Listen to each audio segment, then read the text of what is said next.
you play that song for me? It's my favorite song.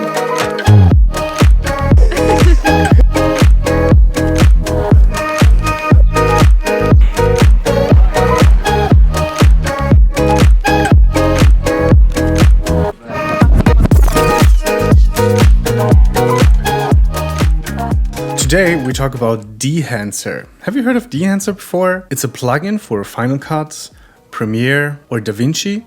And what it does is it gives you a filmic look. It's quite sophisticated. Full disclaimer, Dehancer reached out to me and asked if I wanted to review their software. So this is what we're doing right now. They also offered me an affiliate link, but what they asked me, what I find really honorable, they asked me about my honest opinion, because they also want to learn and improve by the critique that a creator like me gives them. So let's first of all talk about a brief overview about the software and what it tries to achieve. So they say that Dehancer is a film emulation software where 30 years of analog experience is incorporated into the software, and which developed into an amazing tool set to give your photos and videos a truly cinematic look. And it's already got 973,674 installations worldwide. So that's a big number.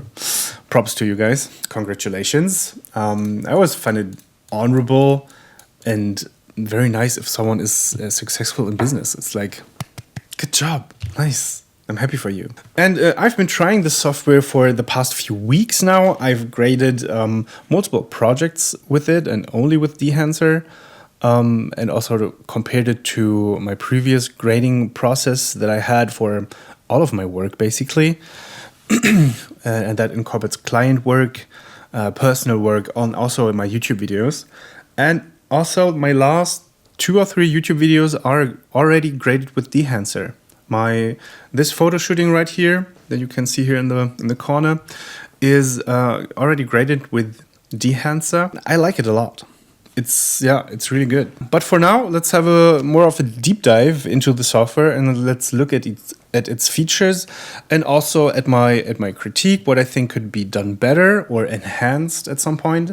So here I have prepared a project, if you look at this, with many kind of clips, also this cool time-lapse of these clouds that I filmed outside of my window. And these are all in ungraded raw type thing. This one was fancy. And for example, a music video that I filmed. And we're gonna go over these clips and grade these clips with Dehancer. So it's a wide range of clips that I actually filmed from projects, from free stuff. And this is what we're gonna look at. So first of all, let's go over an overview of the plugin. We find the plugin here down in the effects menu.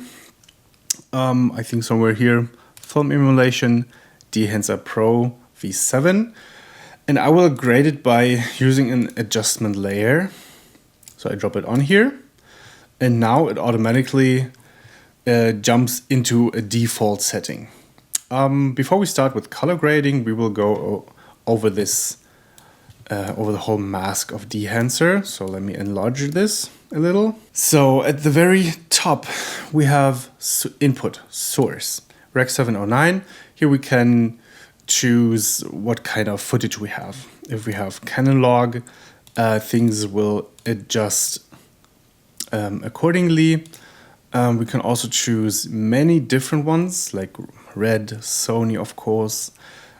All the different cameras. A7S3 is a loved one, I guess. Pretty cool. We will keep Rec 709 because some footage is in log, others is not.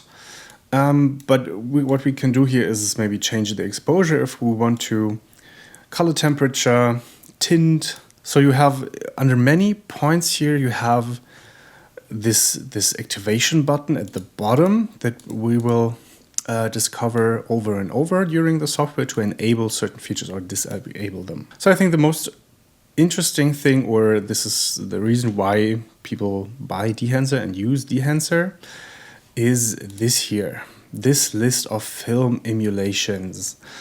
There's quite many. You can go and click through all of them yourself in the test version that is also available on their website.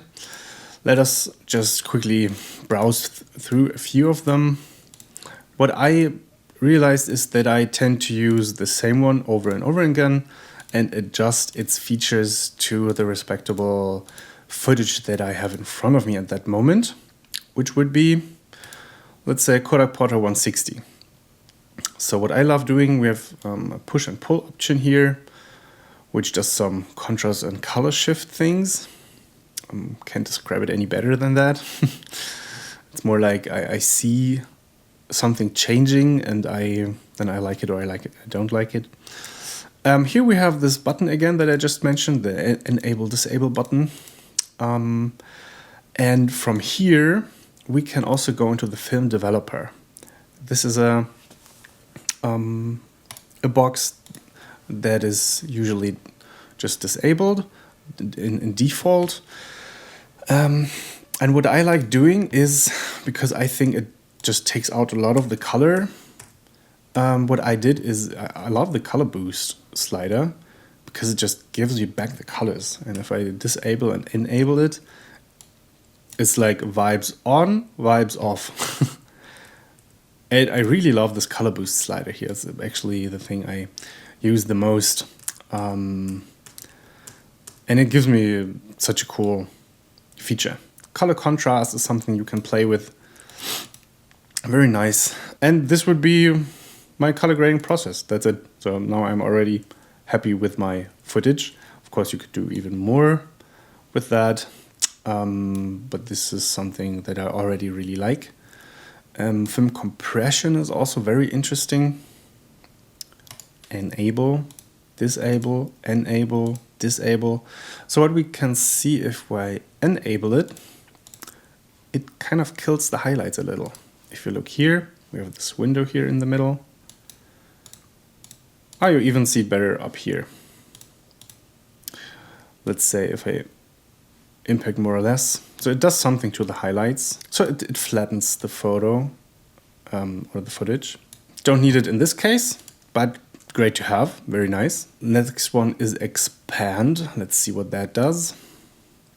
Okay, that thing changes the black point, which is another type of contrast enhancement. I didn't dive that deep into it. I just use it sometimes because it adjusts just the dark parts of the video instead of the whole contrast. I think it's similar if you will use white point and black point in a linear amount, then it functions as like a contrast slider, but I'm not that sure about that. An interesting thing here with expand is also if we change it from normal, the black point, to luma, it changes after we slide again. See that? The contrast is more colorful, and with luma, it's just making it darker without going into the colors. Very cool effect. Next thing would be print. Also some adjustment. I didn't dive super deep into each slider, what it actually does. But what I love here is if we go to this Kodak print film here, that's also a very nice color change, I think, before and after. In addition to the film style that we chose, pretty nice. I just like how it looks. Color head, what does that do? Oh yeah, color head is just like a hue slider, but a more sophisticated one with midtones and stuff. See this? Here I can just change the midtones to a bluer image, which does look quite nice actually. If I change the highlights from a yellowish type thing to this bluish type thing, and then change the highlights in this scene, that just adds a little more spice, you know? Yeah, that looks really cool. Now we go into film grain. And grain is something I love grain. Also in my photos, I usually add a lot of grain. Sometimes even if I'm at ISO 3000, 6000, I still have the grain slider in there a little if I edit the photos. And grain also just adds something tangible, it makes things feel more real, kind of. because digitalness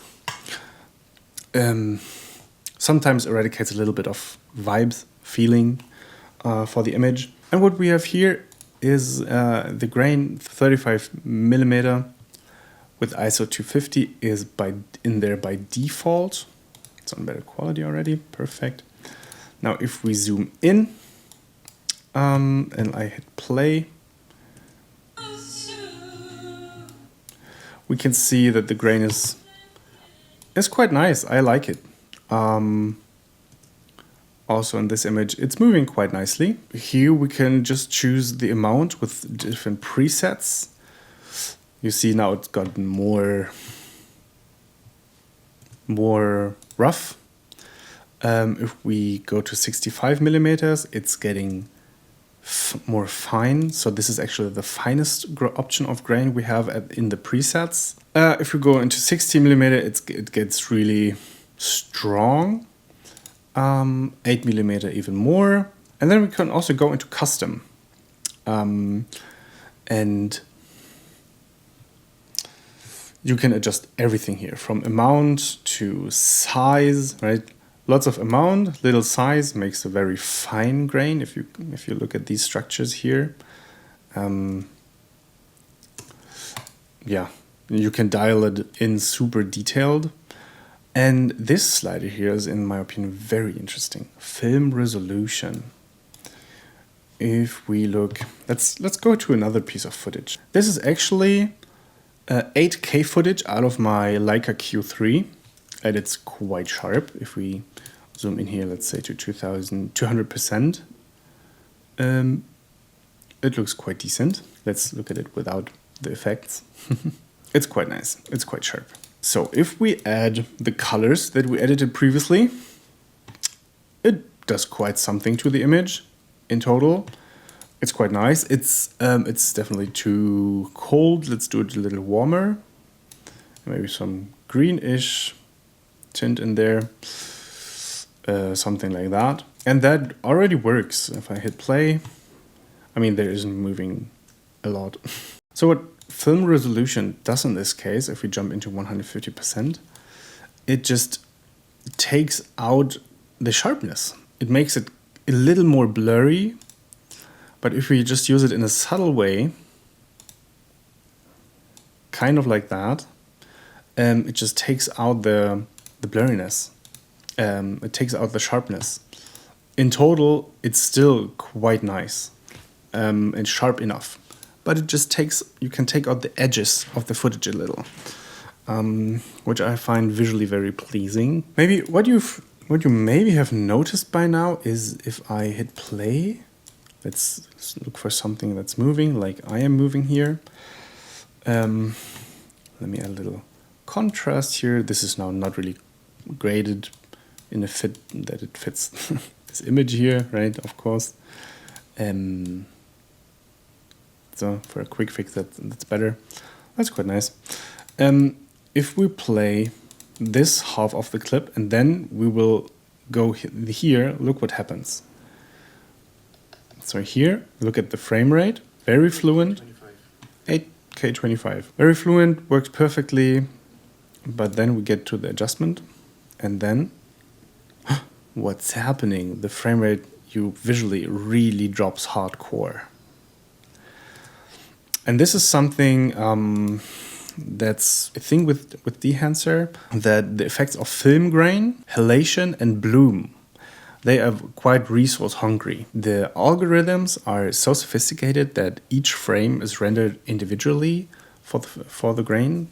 That's what I read about. But what we can see is it is resource hungry, and if you add more and more layers, it does affect the performance of your computer.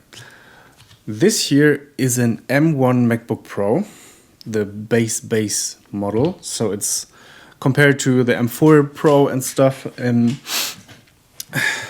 It's still a very fast system with 8K Leica log footage and then this sophisticated color grading. It also comes to its limits. 8K 25. Like here, 8K 25 runs perfectly smooth in Leica log. But as soon as the color grading kicks in, with all the effects that we just added, it really dramatically slows down the system. And that's just something to keep in mind. Okay, for checking out Halation, I really like this feature. It gives a lot of vibes. I've prepared this clip right here. This is also in Leica Log 4K 25.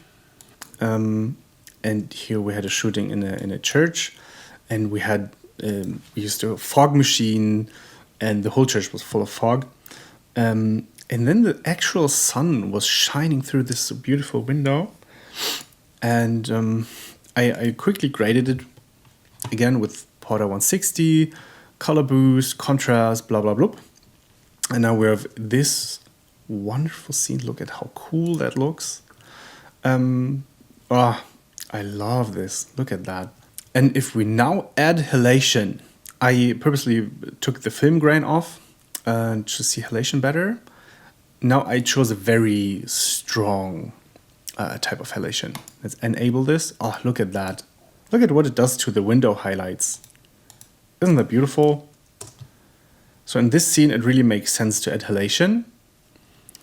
Ah, that's just very pretty. I love it so much. And I would have no idea how to get this effect without this plugin. Of course, also here you can go into a custom setting, then local diffusion, smoothness, global diffusion. It's super sophisticated. There's so much to grade in there to choose settings from.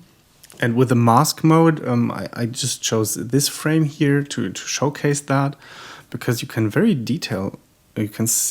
see in a very detailed way what it does, like that. Now you can see what it does exactly, which is very helpful. If I go and enhance this smoothness, you can see very well what it does to the image, and really go in there and dial things in. That's the mask mode. And yeah, this is what halation does. And if we now go in and maybe add more bloom even, let's see what happens. Very subtle as well. And bloom is something like blooming the highlights, like a Pro Mist filter, for example. And it does a good job. Also here you can go into mask mode and see very, very subtle. It's a very little effect. If I go into custom and then say save lights, we can better see what it does, where it grabs the highlights. Of course, this is not really applicable to an actual scene because this is way too much. It adds a good effect that is very easy to get here and would be hard for me to achieve in another way. So that's bloom. Let's go to film damage. Let's go to 8mm to see what it does. Let's enable it. Yeah, that's the effect of film damage. Of course, this is the strongest one again. If we go into custom, we can really dial everything up, which is crazy at the end, right? We don't want that. But you can see what it does. I'm really overdoing it here, just to show you what it does. In general, we would go with something like this, probably a more subtle feeling if you want to have this kind of effect. Then let's go over film breath. Oh, of course I need to enable it, right? Film breath. Yes, it's like a pulsing color thing. I like it. I would probably choose a more subtle version, which would be nice to add some effect to an intro, for example, or an outro, or if you do something with typography. What is gate weave? Gate weave is something you can see that it punches in a little bit and then it wiggles the image around. Yeah, it's not a handheld effect. At 35mm, it's way more subtle. It's probably the rattling thing from a film camera from back in the days that it imitates. I think it looks quite organic, and I like the effect. And we have Overscan. Let's enable Overscan. That is these masks that we find in something like intro videos and stuff. And if we play that, we can see that it's very nicely animated. And you can also here go into every detail in here. Then we have a vignette. Let's enable the vignette. It's just it is a vignette, but you have all the tools. Also a mask mode where you can very detailed see where it does, and then here you have all the exposure and feathering from 0 to everything. Move it around, and with this you can really set a nice focus and detail. If I want to set this vignette to focus on an area down here, maybe that's a good thing. That works quite well. It's a nice tool. Monitor, false colors. False colors is something I've never used personally. If you need it, it's here. So this is an overview of the software where we tried many of the dials and everything. Or now let's grade the clips that you just saw at the intro. I'm grading them now. And let's see how I do it. And we will grade everything from scratch. So let's go with this scene here. This is also 8K footage from my Leica Q3. Let's drop it on here. It's having the Kodak Vision by default. Let's go to the Kodak Portrait. And we can see here the highlights. We can see very nicely the red tones change to a more orangey look.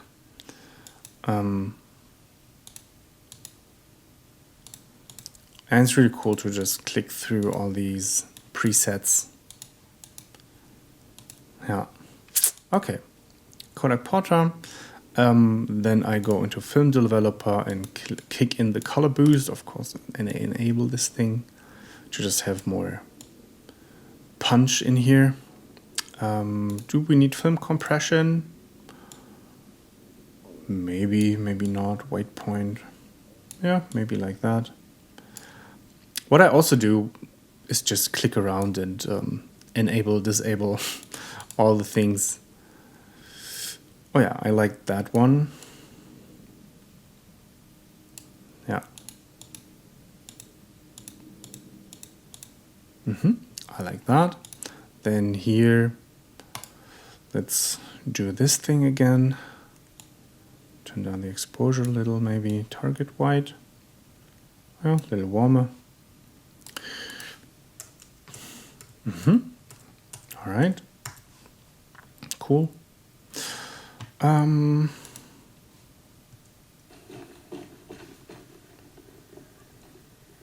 Quite pretty. Quite pretty. Full screen. Yeah, very nice. Looks so clean, right? Just the quality of the footage that the Leica puts out, it's quite nice. Film grain, let's go with a more subtle film grain, 35 ISO 50. That's a little much to me. Let's go with the 65. Yeah, I like that better.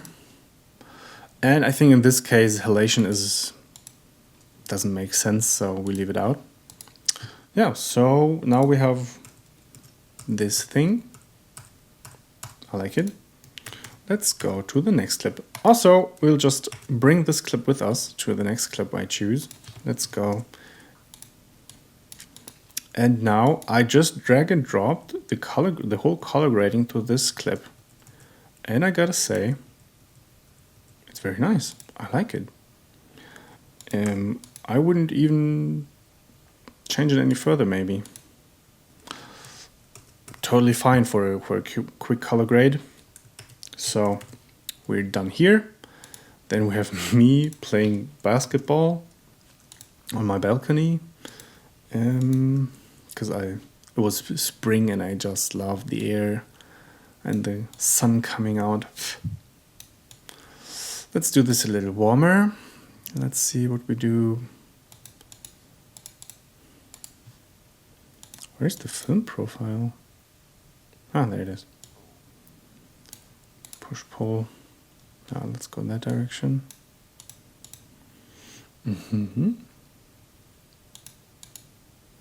Yeah. Yeah. Grain.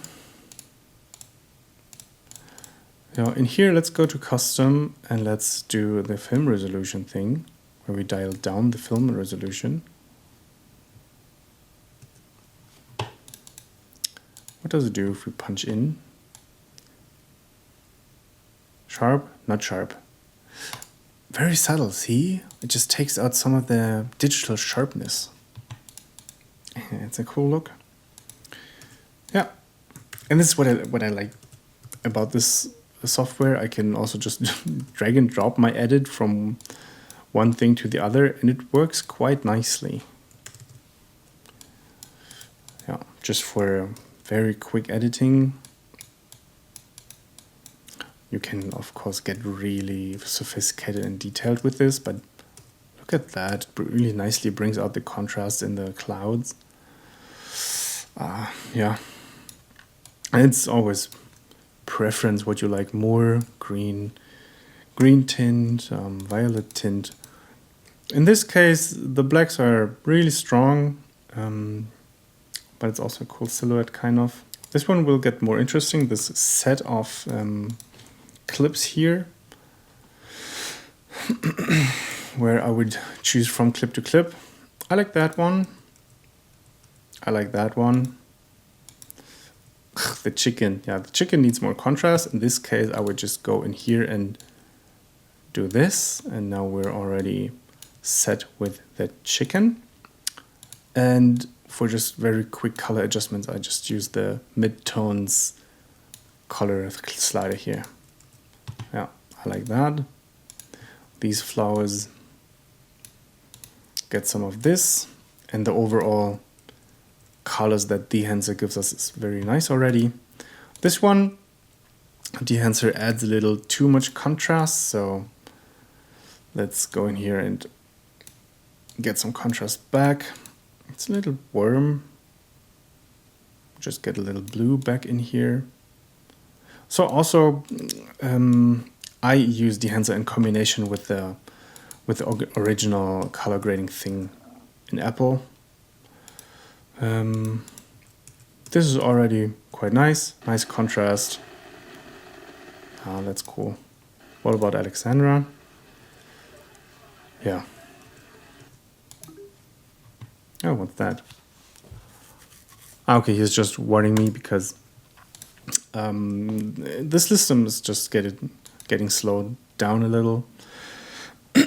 I would want to go deeper into this color grade because it's not really what I'm looking for, but that would take too much time now. Yeah, we've already been over this one. Very cool.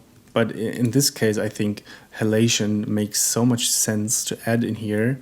It just adds so much vibe, also a little bit of bloom, which is a beautiful thing to the windows, but rather subtle. It also adds a bloom to this thing here, which is weird.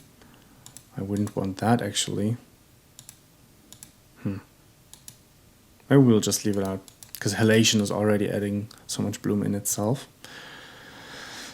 Grain needs to go in here as well, but that's way too much. Yeah, that's better. Yeah, look at this. Very pretty. It's still a little much grain for me. Let's go into custom and dial down the amount almost to 0. Is that it? Yeah, almost to 0. Very subtle. Size 0. Film resolution is fine. What's shadows?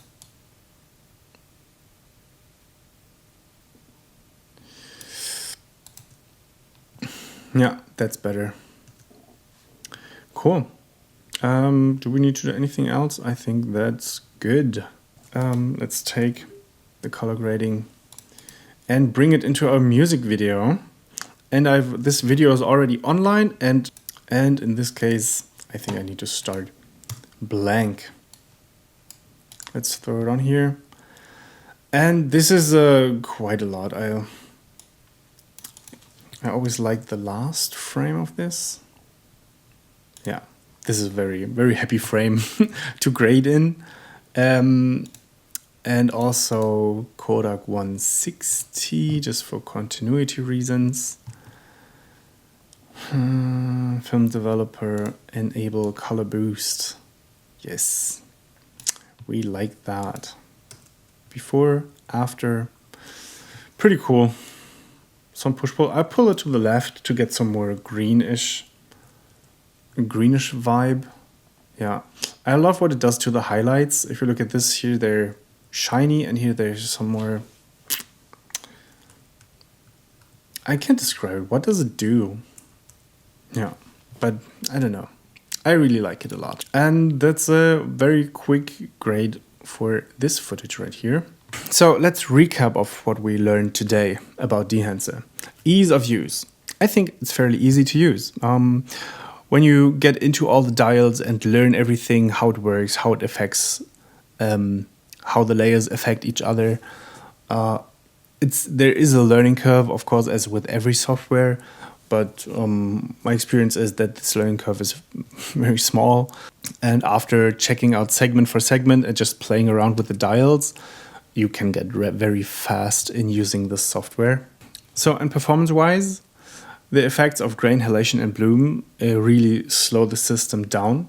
Because my MacBook Pro, even though it's the M1 Pro, the base version, it handles my 4K timelines very well, even with my previous color grades, even with big timelines where the source material goes up to 1 terabyte.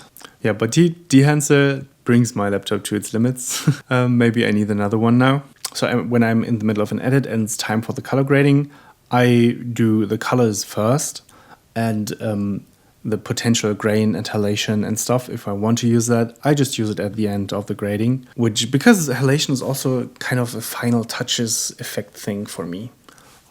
So it makes sense for the workflow to edit at the end, which just helps performance. But what's also to keep in mind regarding performance is it enhances export times quite a bit. So let's export this little piece here of the clouds with some effects enabled and disabled. This clip of the clouds, exported in its raw format without anything, no grading, nothing, took 5 minutes and 18 seconds for a 10-minute clip, 4K. Then with Dehancer's colors, only the colors, so without bloom, without halation, and without grain, took 9 minutes and 5 seconds. And then with all effects on, the same clip took 26 minutes and 42 seconds, which is quite a bit longer. Now you know, and that's something to keep in mind, I think. Aesthetics and technical quality, like how well does it emulate and how good is the output of the emulated film styles.